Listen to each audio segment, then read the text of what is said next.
बात उस समय की है जब महात्मा बुद्ध विश्व भर में भ्रमण करते हुए बौद्ध धर्म का प्रचार कर रहे थे और लोगों को ज्ञान दे रहे थे। एक बार महात्मा बुद्ध अपने कुछ शिष्यों के साथ एक गांव में भ्रमण कर रहे थे। उन दिनों कोई वाहन नहीं हुआ करते थे, सो लोग पैदल ही मीलों की यात्रा करते थे। ऐसे ही गांव में घूमते हुए काफ़ी देर हो गई थी। बुद्ध जी को काफ़ी प्यास लगी थी।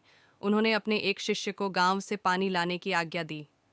जब वह शिष्य गांव में अंदर गया तो उसने देखा वहां एक नदी थी जहां बहुत सारे लोग कपड़े धो रहे थे। कुछ लोग नहा रहे थे तो नदी का पानी काफ़ी गंदा सा दिख रहा था। शिष्य को लगा कि गुरुजी के लिए ऐसा गंदा पानी ले जाना ठीक नहीं होगा। ये सोचकर वह वापस आ गया। महात्मा बुद्ध को बहुत प्यास लगी थी, इसीलिए उन्होंने फिर से दूसरे शिष्य को पानी लाने भेजा। वही कुछ देर बाद वह शिष्य लौटा और पानी ले आया। महात्मा बुद्ध ने शिष्य से पूछा कि नदी का पानी तो गंदा था, फिर तुम साफ पानी कैसे ले आए?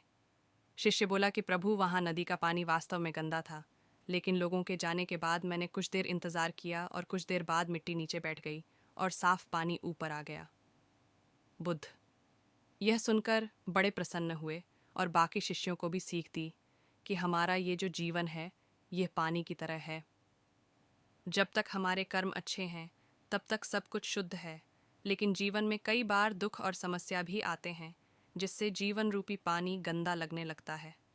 कुछ लोग पहले वाले शिष्य की तरह बुराई को देखकर घबरा जाते हैं और मुसीबत देखकर वापस लौट जाते हैं।